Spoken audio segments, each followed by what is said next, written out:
Good afternoon, everyone. My name is Caroline Player. On behalf of the Georgia Tech Alumni Association and our Career Services Department, I would like to welcome you to today's Professional Gold webinar program on presentation skills, great presentations. For those of you who have joined us for our other Professional Gold webinars or perhaps our Management Gold webinars, you are familiar with our leader, Adrienne Johnston. For those of you who may be joining us for the first time, I'd like to introduce you to our speaker. Adrienne is a tech chemistry alumna whose passion for forming teams and building careers began here at Georgia Tech when she was part of the founding management team at Starbucks at Technology Square. She honed these interests at VendorMate, rising through the ranks to become Vice President of Operations. After leaving VendorMate, she led user experience for KidsLink. She is now Vice President of Operations for Buckhead Investment Partners. So without any delay, I'm going to pass the mic over to Adrienne and turn this program over to her. Thank you for joining us. If you'll notice during the course of this presentation that we've attempted to make everybody or have everybody be on mute just to avoid any background noise. If you happen to notice that you are not on mute, please just click that the microphone next to your name and that will mute you. If you have any questions or comments during the course of the presentation, just use our chat window, pull down that bubble, type into Caroline Player is how you'll see it on our system. Just submit that and we will get your questions or comments responded to. So without further delay, Adrienne, turn this over to you. Thank you, Caroline, and hello, everyone. It's great to be here. I apologize for that we had to reschedule last week. I was quite under the weather. It's only once every couple of years that I end up missing a day of work, but I missed 2 last week over this little bug that was sweeping through our office. So thank you all very much for joining us and being flexible with the reschedule, and we will go ahead and get started on how to deliver great presentations. First and foremost, we're going to talk about why presentations are so important. We'll cover how to go about really honing in and excelling and delivering excellent presentations. And then my favorite piece, approximately 35 to 45 minutes into the presentation, we will spend time doing action planning because we know that that notably improves the results and the execution of individuals leading these types of sessions. For those of you who may have to drop off a little bit early, this session is being recorded and it will be available for playback off of the gtalumni.org Professional Gold page. So you're welcome to go back and reference it later to see what other people are choosing for their action planning and to finalize those deliverables on your own. Now, why is delivering great presentations so important? Here's the end up, guys. The reality is that if you can't deliver an exceptional presentation, if you can't convey your thoughts in a meaningful way that your audience can understand them and then take some action on them to change meaningfully, you can't be effective in your career. I mean, the reality is all day long we're having conversations with people, and they may not be formal presentations and pitches, but all day long we're conveying our ideas, our thoughts about the way our offices, teams, companies, clients, all of these different interfaces, processes, the way everything should go. And if others can't understand that, it doesn't resonate with them, why it's important, how we go about making those changes, how to execute it, they're not going to find it. And the reality is, as leaders, we have to be able to embrace that. And again, these skills, while we'll talk about them in the context of a formal presentation, can be taken and broken down and applied to any situation, a weekly meeting with your boss. I actually need to sit down and go through this process as it relates to a meeting I need to have with my boss about how we move forward and through the end of this year and the beginning of next year and doing some action planning. But the reality is that we have to be prepared, which is the single greatest thing we're going to talk about in the context of this presentation. And we're going to talk about the structure with which to do that, how to prepare in order to convey our thoughts meaningfully. So with that being said, these are skills that we're developing. And so we're just going to break them apart into 4 simple sections. First, we have to know when we're presenting, again, in a formal context or informally, what is the thing we're trying to change? We have to know that objective and be able to state it, and then make sure everything that we're doing in the course of our presentation is reinforcing that ultimate objective. We have to structure our content in a meaningful way that people can understand. What we know about human beings is that we have so many different sources of input through our senses. We're easily distracted, and we have to make sure that we're really tailoring our content in a streamlined fashion that people can break off and understand and digest meaningful chunks and then assimilate them into one story that they can understand. We got somebody who's accidentally, oh, perfect. I'm just gonna make sure everybody's muted. Next, we need to understand the mechanics. I'm sure you've all been in this situation where you've been in a presentation before that's gone terribly awry because the audiovisual wasn't working. You couldn't hear the speaker. The room wasn't set up properly. And whenever those kinds of mechanics go off the rails, it can take your speaker right along with it. And more than that, it's one of the things you actually have the most control over through preparation and backup plans. So we'll talk about how to exercise that and make sure that the mechanics of your delivery are going to enable it to excel. And then lastly, we're going to talk about the delivery itself. How do we make sure that we're changing the intonation in our voice, that we're projecting confidently? And such a huge part of that delivery piece is going to come through the preparation, the pre-work, the thinking about the stories you're going to tell, rehearsing it with your spouse, a friend, a colleague to make sure that you're saying what you mean to say and to get feedback from your audience, if you will, on what exactly it is that where you're getting stuck, where the content is kind of too slow, and to really give you that meaningful feedback so that you can adjust your delivery accordingly. So let's jump right into the objectives. You'll note about objective is your objective section is it's really all about how you're trying to convey what it is that you want your participants to know and understand. So really stop and ask yourself, why are you presenting at all? And the fact that your boss told you were the one that was going to get the great honor of traveling to San Diego and delivering this presentation isn't the real reason. What you need to understand is, why is your audience there? Why do they care? Why is what you're saying meaningful and important to them? If we take that question and we apply it today, what we know is that presentation skills are going to be essential in driving anyone's career forward. You are presenting and giving your thoughts and ideas on a day-to-day basis, whether you realize it or not. You're constantly influencing others. And to be able to present that information in a way that they understand it, are bought into it, and then help you execute it is what defines a leader. And so we have to make sure that we're able to do that. So all of you who are here with us today, it's all about optimizing your career. It's all about how you take it to the next level and convey those thoughts accordingly. And by knowing that and being bought into that, even if I, as the speaker, happen to hit a dead point or a point where I'm just lingering a little too long on one story that happens to be a favorite of mine, you're going to be bought into that end objective, and you're going to stick through the whole presentation. And you're going to know that whatever story I just maybe went on a little too long about, you're going to try and find ways to tie it back to that original objective. So it's really important that we tie that in with speakers, and we're stating that right out of the gate, and that everything we're doing, we're not just aligning it back to that objective, but we are actually stating the reason this is important is because it's tying back to the objective of this presentation. It's important to realize that all presentations are persuasive. You're always trying to convince someone or get them to understand your perspective. And by realizing that and identifying it early on, you're able to ensure that you know what you're going into it with, and to tell your audience what you hope they'll get out of it. I mean, I don't want any of you spending an hour today listening to me talk about presentation skills only to walk away from it going, I don't feel like I'm a better presenter, and I'm in any way better equipped to present when that opportunity presents itself to me.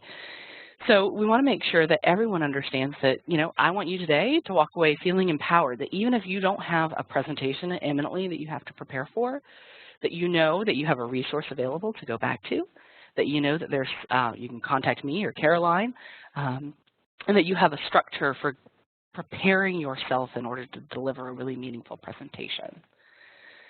Next, you want to make sure that your audience knows the benefits. And guys, we literally just talked about this, right? I just told you that your benefits are that you are going to be able to be an effective leader as it relates to this presentation. Again, so you are tied in all the way through this presentation. I'm not saving that for the end. It's not the great ending. Go ahead and spoil the ending. That's absolutely acceptable in a presentation. If people don't know why they're there and they're not tied into it throughout, and they get a phone call or a text message or any number of other distractions, they're going to walk away. But if they think right at the beginning of the presentation when you've got them there, this is what I'm going to get out of this, they'll prioritize it over other things. So it's really important that right out of the gate we do that for our audience. The next piece is to go through the content. I referenced this earlier, but as human beings, we're constantly bombarded with information, particularly in today's digital world. And so what happens is if we can't tie content together in a meaningful way, either we'll get distracted or we'll try to force it ourselves. And so what we want to make sure is that we're conveying that story in a meaningful way. In order to do that, you're going to want to give people some sense of direction. Have you ever noticed that if you're in a presentation, I find particularly this to be true for me at conferences, I am constantly referencing the schedule. I don't know why, but at any point in time, I feel like I need to know where we're at because it's so much information that you're getting. So particularly if you're delivering in the context of a conference or another session where there are a lot of other presenters and people are getting a lot of information, you want to know when your breaks are. And so I like to give people signposts, if you will, for where they're at in a presentation. You'll frequently notice through Professional Gold, in this particular session, we've said, okay, we have 4 main areas of content, right? We have your objective, your content, the mechanics, and then the delivery. So you know that we're within one of those 4 buckets, and you can kind of see us progressing that we're in content, so we're in the second bucket. If, for instance, I was still all the way back at the agenda slide 12 minutes in, we would probably all be pulling our hair out, and we'd probably have people dropping off the call pretty quickly. So it's important that we give people that kind of sense of where they are, just as, again, a mechanism of grounding them. Now, once we've given them that structure, what we want to do is to be able to tell them a story. Like, that's one of the most effective ways for people to assimilate information. And what we know about a story is that it's going to have both a beginning, a middle, and an end. And you can correlate back to a problem, a solution, or a benefit. And you can really structure your content around that. For instance, in the context of this presentation, we know that our benefit is going to be better leaders, to better convey our thoughts and ideas in a way that gets them noticed and enables us to influence change and growth in an organization. Consequently, we have been able to identify that our problems are that we don't necessarily, most of us, by the way, don't feel comfortable delivering content. Public speaking is more feared than dying. I like to think that that's probably because we're only going to die once, but we'll probably have to give presentations multiple times in our career, especially big ones. And for those of you who are in roles that constantly necessitate that type of presentation, again, informal or formal, it's a hurdle that you have to get over. And so we know what our solution is. Our solution is to give everybody some structure around how do we go about breaking this into bite-sized pieces that are digestible, that you and I can follow, if you will, a roadmap to delivering a better presentation. So that's what this particular presentation solution is. We're going to say, okay, we have to identify our objectives so that we can make sure everything is focused on that. We have to know how to structure content in a meaningful way. We have to know how to go about setting up a presentation that is in a way that's meaningful for the course content and the audience. And then we have to make sure that our delivery is spot on. So in that moment, we shine. Again, it's okay to spoil the ending. If you can hook people and you can get them to understand the benefit of them participating in the session early on, what you'll do is you'll get them to stick through even when they're facing external stimuli and distractions that you have no control over. So summarize your points at the beginning. Tell them all of the things that you're going to cover right up front, which you notice we did. And then again, use those signposts so they know where they're at. So if they're going, oh, I only have a half hour and you're only at the first point and there's no way I can focus, but I know that I can come back and listen to the recorded session later, maybe I'll do that. And so it's maximizing that person's individual productivity as well. And again, here are some different ways that through Professional Gold we give people signposts. So we'll tell you We're going to start every presentation talking about why that particular session is important, how in the grand scheme of your career this particular session is going to incorporate into really maximizing your professional success.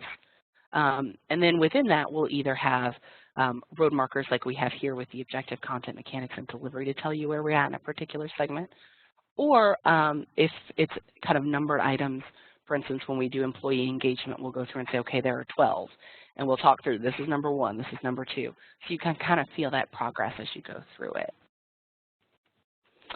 The other element of content is quantity. We have a tendency as speakers to want to tell everyone everything we know about the subject matter. And we tend to be experts if we're the ones that are chosen or asked to speak on that content. And so we have to make sure that we're not overwhelming and boring people. And that's really tough. And so you want to make sure that you're breaking your content out into small, tangible, but the most important things, and you're sharing that information, that it's not an opportunity to tell everything you've ever known about any subject. So a great rule to live by is the rule of 3. And we know that individuals, if you give them a long list, they'll remember the first thing you said, the last thing you said, and the thing you said in the middle. And so that's why that rule of 3 is so incredibly powerful. It's not that you have to live by it rigidly. You could throw a 4th thing in there, but the chances of someone remembering that 4th thing are going to be tougher. It's like the 7th dwarf you can never remember. If you can stick to 3, it's a lot easier for those individuals to digest. Another challenge that we face is really truly embracing that less is more. Over time, what you'll see in this graph is that the amount of information that we have available, thanks to the internet and Twitter and Facebook and push notifications on our phone, that's mine's on the desk right now, it's all around us all of the time. Not only is it distracting, but we as humans have a capacity for how much information we can actually absorb at any point in time. And so as you're going into a presentation, you want to make sure that you're staying away from that tendency to tell everybody everything you ever know, because they're not going to remember any of it. And so you want to really focus on the things that are the most important for them and help get them grounded in that. And so less is more. You don't have to say or do everything. And you just want to make sure it's the most important things that they're taking away from a session like that, especially if you only have 30, 45 minutes, or maybe even an hour in some cases. Next, you want to make sure that you're making your content real. You want to make sure that, just as we're doing today, right, I'm giving you guys examples of what we're actually talking about. I'm telling you exactly what your objectives are. I'm showing you the way that we use signposts within Professional Gold on a regular basis. You want to make sure that it's tangible. It's something people can put their hands on. And for all of you, if there were situations where we knew exactly what it was that you were going to be giving presentations on, that we were able to incorporate that into the presentation itself to make it tangible and real for people, and that's going to draw them in a lot more. So next, after content, what you have to focus on are the mechanics of your presentation. Again, this is one of the things that we have the most control over and has the greatest opportunity to totally derail us in a presentation. The first thing you want to do is you want to make sure that you're adjusting people to fit the venue. So if you're doing a web-based presentation, what you'll notice is that when we started this presentation, Caroline told everyone how to mute themselves. She told everyone how to use the chat feature if they wanted to interject throughout the course of the presentation.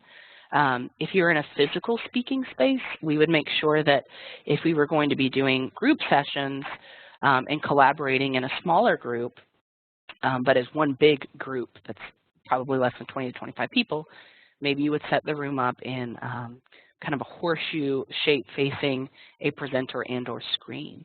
If you were going to have lots of little group sessions, you may do a series of roundtables in your room that we're going to allow people to break off into little teams and work together. If you were just going to do a presentation that wasn't going to necessitate a lot of group engagement, you could do rows of chairs in your room. If, however, you're going to do a long session, maybe all day, or there are going to be breaks, or people may need to take notes, in those rows you may want to make sure that you had tables available so that the individuals could write or have their beverage there, or if they were going to have lunch in those spots as well, that you were making sure to accommodate that. You want to make sure that you're making it as comfortable as possible. I was at a conference 2 weeks ago, and in that session they had a bunch of the small round tables, and they didn't quite have enough, so people were having to sit at the round table, but you were having to turn your chair around, and I was one of the lucky few who got there late and got one of those late spots. And so I had to physically sit with my back to the table so that I could see the presenter and take notes on my lap. And it wasn't the most comfortable thing. Was it sufficient? Sure. But if I had, as an audience member, all the opportunity in the world, I probably would have sat at another table, or would have even requested that, you know, they have smaller tables or just another table. So those of us that found ourselves in that situation where we were sitting with our backs to our table mates, that we could sit in kind of a mini horseshoe at a round table. Even if it was a smaller group, that would have been preferable than to 2 days of kind of sitting there uncomfortably trying to take notes. So know that as the speaker, you have ultimate control over that, but again, it requires planning, knowing how many people are going to attend your session, what your venue is going to be like. I always like to go see a venue before I present, so that we can make adjustments. And that's not the morning of, but it's usually a day to weeks before to understand exactly what it is I'm going to want based on the audiovisual equipment to get the best practices from the person who's responsible and our coordinator at the particular venue that we're using. Again, you're going to want to make sure that you're deciding whether you want an in-person presentation or a remote. So for Professional Gold, I mean, these decisions may all seem trivial, but they're actually not. I mean, Caroline and I spent months talking through how we were going to lay Professional Gold out, and we ultimately decided that the right thing to do for our audience was to do it remotely so that people could grab their lunch. They weren't losing commute time in addition to presentation time, so that we would have a wider scope of audience who was able to truly benefit from the session. And so we decided we were going to go remote, and we were going to do a webinar. And I can't even tell you how many practice sessions we did trying to make sure that it was going to work. And even through that first year, we had so many problems with the phone. The sound would get garbled. And it, would, of course, would never happen in testing. But, it was a process to kind of work through that. But it was the right decision to make in order to ensure that we were creating benefit and advantage for Georgia Tech alumni. And we can do in-person sessions, but if fewer people are in attendance, are we meeting our objectives? And our answer was no. But you'll go through that session, and it's really all about trying to figure out what's the right thing for your audience, what's going to maximize their ability to understand, minimize maybe their time commitment, and to go through that. But you as the presenter ultimately get to decide that. But it's all, about presentation and, preparation and owning that environment. And so as the speaker, it's okay for you to say, we will take questions at the end if that's what's going to help you. And as an individual, particularly those of you who are earlier in your presentation and delivery development skills, I will say actually allowing people to ask questions during the presentation for me helped me slow down on content delivery. It made me more receptive, but it also made me feel like everything in that room was not on me, and that it could be collaborative and interactive. But for other individuals who are just getting started, they'll say, I can't because I just have to get through my content and it's distracting to me. And you'll figure out what works best for you. And, as you're going through the preparation phase, as we start talking about delivery, we'll talk about this, but as you're going through and asking, your spouse, colleagues, friends to listen to you deliver your presentation, ask them to give you a couple of different scenarios as you're going through those presentations and practicing, and ask them to interject and ask questions and see how you respond to it. Some people can bounce right back and not lose their place and get great value from it, and other people, it completely takes them off the beaten path and they can't figure out how to get back to their presentation and content. So ultimately, as the presenter, you have the utmost flexibility to maximize your location, your audience, everything to best support you and your delivery skills. And so be empowered in that. If people are sitting in the back of the room, you can ask them to move to the front. You can tell people that they need to mute their phone lines. You can tell people that this is the point in time when we would expect questions. Please go ahead and raise your hand. You can call on people if you've got a really quiet room of people. And that happens every once in a while where you get a group where just nobody is engaged and everybody's a quiet personality style. And you can call on people if you think that's the right thing. You can ask a colleague of yours to sit in the room and ask questions. I saw that happen actually at that conference I was at a couple of weeks ago, and it was just great. There was just that person who was prepared to ask the questions when everybody else was silent to get the dialogue going. And that frequently happens on our calls as well. Lynn always kind of fills that void for us here to make sure that there's not that dead silence. So feel free to empower yourself and set yourself up for success. Again, mechanics are what you probably have the most control over in the situation. But again, they can totally go off the rails. And where that usually happens is around the equipment. So what you have to do as you're going into these types of sessions is understand who is bringing what to the session. Is your projector being brought by the venue? Can you rent one? Do you want to rent one as a backup? We did an event a couple of years ago, and we ended up renting a projector even though we had a good projector, because their projector was the one that tied into their computer that was going to be running a video we were doing, which is also going to tie into the speakers.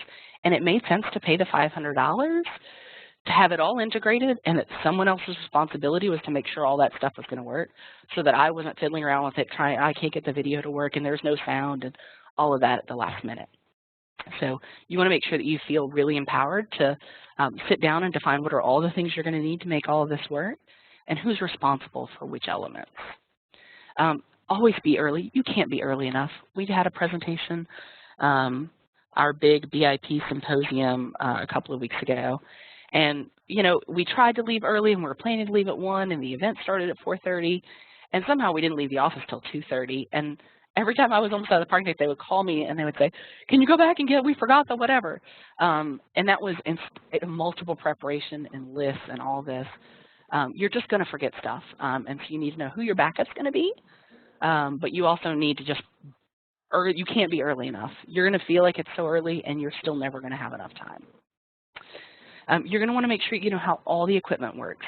And even when you're renting a space and you have a venue, what you're going to find is that you're not necessarily going to be able to get your hands on that equipment and see how everything works. If you're bringing your own laptop, I always bring a couple. You bring your presentation on a thumb drive just in case you have to borrow something from the venue.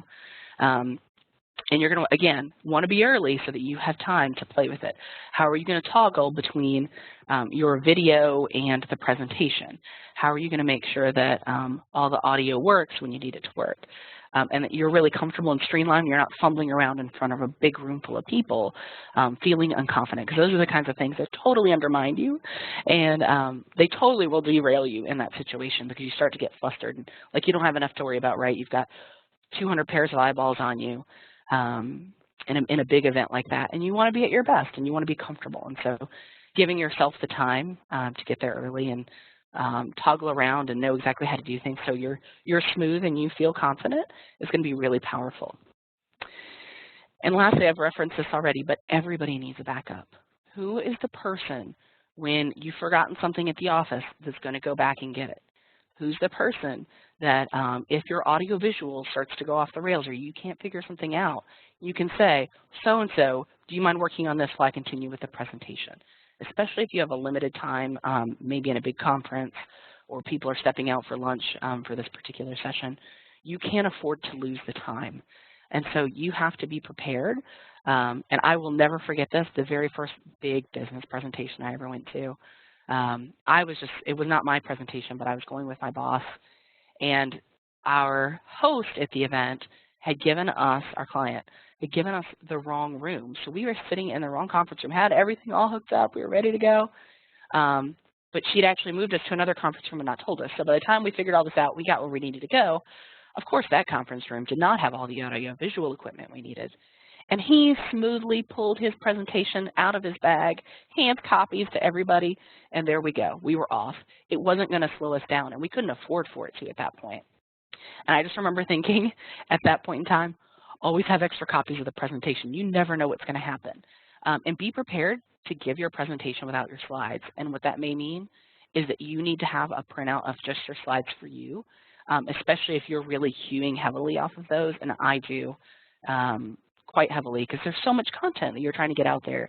And in that moment, if your anxiety goes up even a little bit, it can really take you off your game and mess with your train of thought, regardless of how prepared you are. So I highly recommend always bringing an extra copy of your slides and having that person who's going to be responsible for trying to get it all up and running in the background while you go on with the show. The other thing that you're going to want to think about in terms of mechanics is, do you need to use PowerPoints? Do you really need slides? I like to use them in a webinar because I find that it gives us some visual stimulus, but it's also the basis for which we provide you guys handouts and content outside of it. So I think that it can be very beneficial. It's a more traditional presentation format, but I like it because it's highly integrated. It works with our webinar software. Several people have asked why we don't use Prezi in Professional Gold, and it doesn't load in, if you will, to the Cisco WebEx Meeting Center, and so we would just inevitably have problems with that, but it also now makes us dependent upon having internet access, and we don't necessarily need any additional complications with that. So be mindful of that. You know, PowerPoint's going to work without an internet connection, and for some reason in every meeting space in the world, in spite of the fact you'll spend $500 to have internet, it's always too slow or doesn't work or there's some complication with it. So try and be mindful, do you need anything that's really connected to the internet? And then ask yourself, why do you really need those slides? Again, for me, it's about making sure that I stay on track and hit all the points I need to hit. And two, it's a format for giving you guys presentations at the end. It creates some visual stimulus considering we are delivering this remotely and over webinar. So that's important. And again, that aftermarket is, how do you get it to people who couldn't attend the session? Some meaningful way to give them the content. From a design perspective, you're going to want to make sure you're keeping it simple. For some reason, people love to play with all these PowerPoint templates, you know, the ones with like the red background and the bright yellow letters, or the ones with like the busy kind of backgrounds that look kind of textured. That stuff's cool, but you really do just want to keep it simple. And you really want to make sure that it's going to be something in a format that's easily readable. So white slides, while it may seem kind of traditional, you're always going to be able to see that with black letters on a presentation screen, especially if you're using a projector. It'll mess up your colors. So suddenly your reds look green. I have this one screen in our office that for some reason my Mac, every time I plug up to it, it makes everything purple and green. And so if I use just plain black and white, then it's only, you know, shades of purple and green as opposed to every color of the rainbow that it's now translating this into. So keep it simple. Again, you don't know what's going to happen. But you want to make sure that people can read it, and if the projector isn't of the best quality, that you've got really high contrast between your foreground and your background. You also want to do the squint test. The idea of slides is not to provide every piece of information you ever had in a slide. It's not to have paragraphs of text. It's not for you to read off of. And so the squint test is, if you can squint at it and still read it, then you're doing okay. And you're also going to want to make sure you do one style. One of the things that people will do is they'll just, from one slide to another, they think it's cool because I can do all these transitions, and because I can make things fly and that's good to do. The reality is sometimes that stuff's just distracting. And then when it doesn't work, you really put yourself in a corner. So, you know, try to go simple, try to minimize things that can cause you problems. And just because PowerPoint or Prezi can do something doesn't mean that it's the right choice and course of action. So try to go minimalistic on all the transitions and animations and things. Lastly, and this is the point that I think you guys are all most excited about, is going to be the delivery. And what I'll tell you guys about the delivery, by the way, on a mechanics standpoint, I don't know if you guys all saw this, but I'll back up. This mechanics you see in this box where the S is rolling down, I have made, every time I make it smaller, PowerPoint does something I need to clearly figure out that makes my S roll down onto the next line. And even though I make the font smaller, it just keeps doing it. So from a mechanics standpoint, that's something I need to figure out. It only happens on this one presentation every year. Maybe I just need to make it, take it and make it art. And so it's static and it won't change. But those are exactly the kind of things, and you'll see it in the presentation, and then you start talking about it and you get off on a course like I am right now. So you want to make sure that you've gone through your slides multiple times and that nothing's reverting back. Maybe even you save them as a PDF, which is one of my former colleagues used to do, was always just to save it as a PDF and put the PDF in presentation mode instead. From a delivery standpoint, one of the things that you really have to be thoughtful of is your variety. the speed with which you speak, the intonation in your voice, whether you're calling on people. A lot of times what happens when we see hundreds of eyeballs on us is we get stage fright and we suddenly start speaking like we're robots, and we just are going off of our cue cards and we're saying things at exactly the same pace and without any intonation, and people tune us out. And so you want to create some variety in there. Talk to people like you would really talk to them. And the real way that you're going to get there is with practice. So that it becomes more natural to tell your story and to put in the intonation, and because you've practiced it. And I found especially if you can practice the first 5 minutes with a lot of variety and a lot of what you want to do, that's the hardest part, is really kind of getting yourself grounded in the presentation. It's the part where you're most likely to get yourself worked up, to get nervous, and then to get off course. And so if you can make sure you've got that first 5 minutes tight, you'll start to relax, and then you can really just let the rest of your presentation roll as if it's perfectly natural for you to be up there with hundreds of eyeballs on you. Another thing that you can do to make sure that, again, sitting down and listening to somebody talk for 30, 45 minutes, an hour, especially, again, if you're in the context of a conference kind of situation, what you'll find is that people get bored. They get distracted, they're on their phones, and one of the things that you can do to pull people back in is to do audience checks.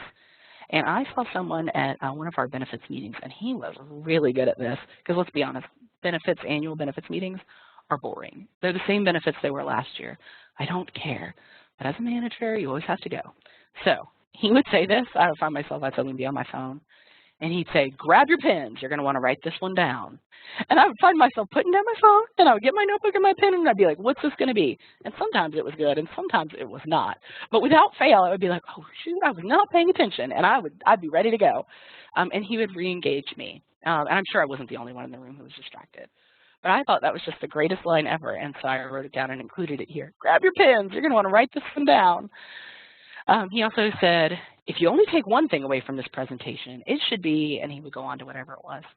And when you realize, and this is something I really want to do better about when giving presentations, is using these audience checks, but he had to have said, if you take one thing away from this presentation, like 4 times.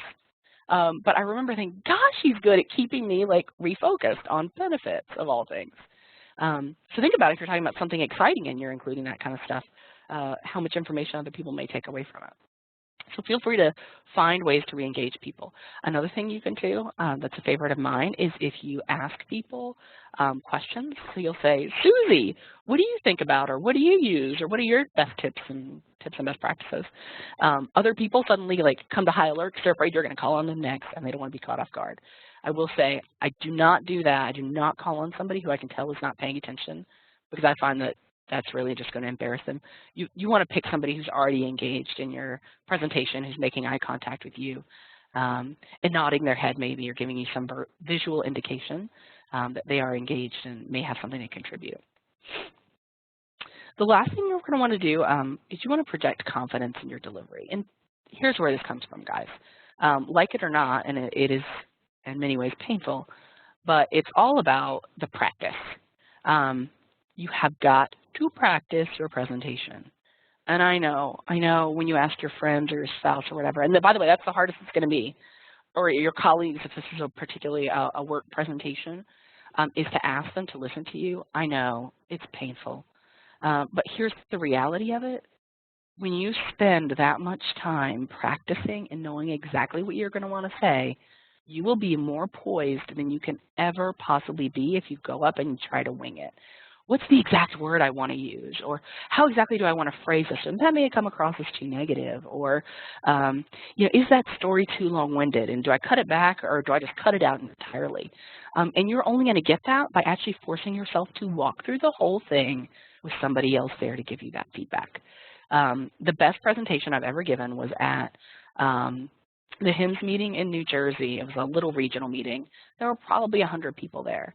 But I spent an hour on that presentation every night for 3 weeks before. And I would go into what is now my daughter's nursery, and I would sit there and I would say that presentation with the speaker notes and the timer on, and I had to get through it one time every night. And I knew exactly what stories I wanted to tell by the time I was done. I knew that stories were just too much. I presented it in front of my colleagues at the office, which was hard because this is the content and the thing that we all do every day. But I was better for it because I knew exactly what I wanted to say. And I went up there and I gave that presentation, which, by the way, had a little networking component right before. And so I got to talk to people. And so as we were kind of talking and just engaging about what the content was going to be about, when I was able to come back and actually give the presentation, I could say, we talked about this, you know, Susie Smith, in just before the meeting, and you mentioned da-da-da-da, and you could pull people in, and they didn't have to talk, and they didn't have to engage. But again, it engaged the audience and did some audience checks. But the other thing that it did is it really made me feel comfortable, again, that I wasn't the only one up there being forced to give that presentation. It was a room of us having a dialogue and a conversation and sharing best practices amongst each other, and I was able to facilitate that. So I found that to be really helpful. From a confidence perspective, the other thing that you need to be thoughtful about is faking it till you become it. If you guys haven't seen this, you have to go look it up. Amy Cuddy gave a TED Talk titled Fake It Till You Become It. And the premise of her TED Talk was that the reality is no one's born being a great speaker. Nobody's necessarily born being really confident. And by the way, sometimes the people who are born really confident shouldn't be, but that's a whole other story. But she was saying, you know, if you are not, you have to find a way to fake it. And some of the research that she did showed that by assuming a larger posture, so as she has in the picture here with the Wonder Woman pose with her arms on her hips, or sitting extended with your head, your arms kind of behind your head and your feet up on the desk, anything that required you to take up more physical space as opposed to less, which is what we all tend to do when we get uncomfortable. We kind of like tighten our bodies up. But if you could take up more space, it actually increased your testosterone levels and increased your ability to project confidence. And so they would have people stand in the Wonder Woman pose for 2 minutes before they would go into a presentation versus when they didn't. And they're, off the charts difference in the way that they projected, that it was actually making them more confident.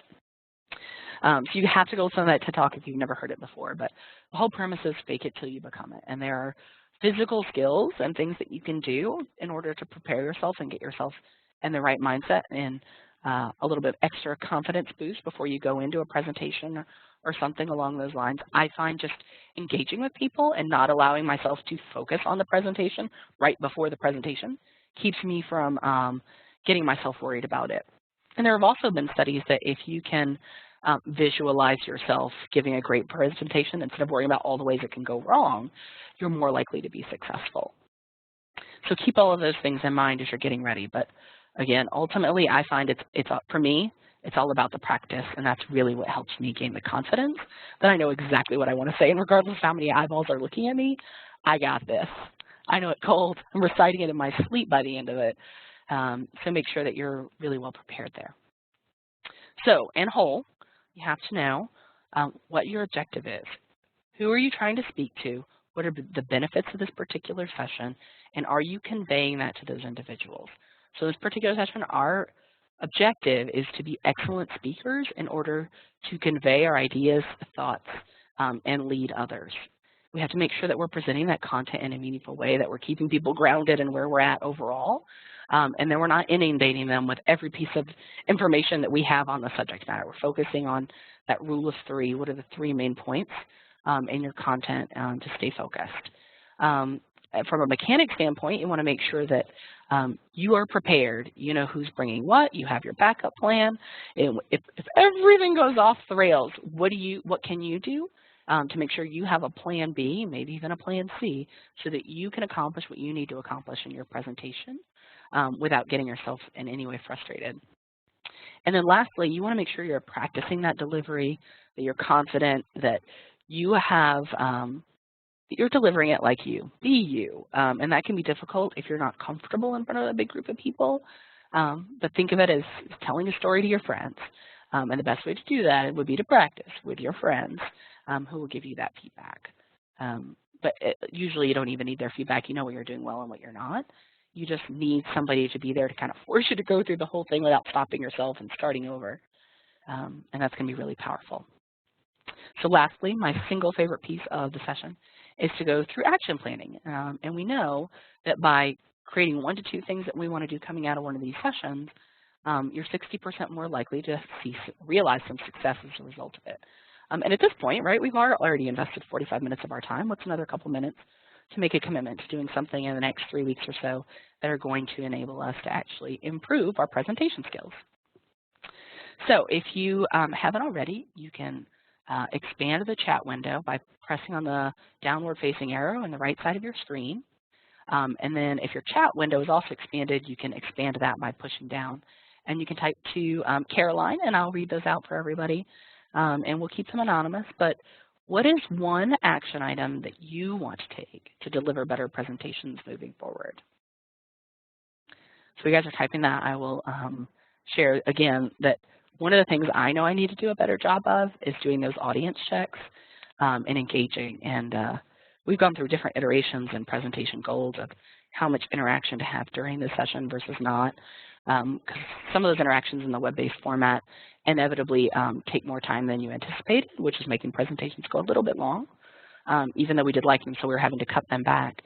But we always obviously open up chat. But say if there's only one thing that you do, or grab your pens, I think it's really, really powerful to keep people engaged, especially in a web-based format. So that's on my list of things to do better in our next few sessions.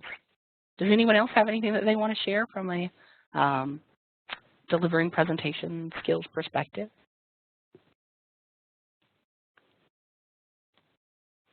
Give everybody just a couple minutes.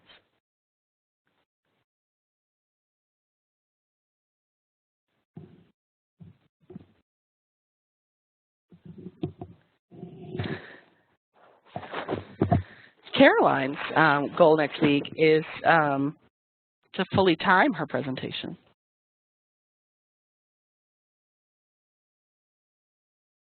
To go through it, oh, and fully time it, yes. Oh, that's another thing you guys can do that's really tough that we did not talk about today because it would have violated our rule of 3. But to make sure you're staying on time, if you only have 45 minutes, you need to make sure you stay within 45 minutes. And the only way to do that is to actually rehearse it and then figure out what you're going to have to take out. And PowerPoint will let you go through rehearsal mode, and it'll count how many minutes you're spending on each slide so you can go back and review it and figure out where you need to cut back or where it gets a little bit slow. So that's an excellent point, Caroline. Thank you. Someone else says, one action item for me is to exhibit more confidence and work on practicing prior to presenting. I know, and again, that is tough, but I'm telling you that for me makes all the difference in the world. And one of the things that I found to be the most valuable is as soon as I know I have to do it, but before the anxiety has built up, I just go ahead and put on my colleagues' calendars a couple of training sessions because I know that I'm not going to go botch it in front of them. So then I have to prepare before that. And it forces me to commit to going through that practice. Someone else says that they're going to review the objectives of their presentation first and not just assume they're going to get positive results. That's an excellent point. The reality is that you kind of know where we're going, but you have to tell people where you're going, or 1, they get distracted, or 2, they kind of assimilate their own information, and it may not be pointing quite in the direction you want. And so it feels in many ways so I can't quite think of the word I'm looking for, trivial, or kind of like you don't think someone else is maybe condescending to say, I'm saying this because, but the reality is you need to tell people, I'm saying this because, again, so much external stimuli, you want to make sure they understand exactly what the point you're making is. Well, thank you all very, very much for your time. Best of luck in your future and upcoming formal or informal presentations. If you have any questions, you're welcome to let Caroline or I know. And thank you again for your flexibility in rescheduling after my little illness last week. Best to you all. And next month, we are going to be talking about work-life balance and the myth that it is. Spoiled the ending there for you, but we hope to see you there. Best to you all.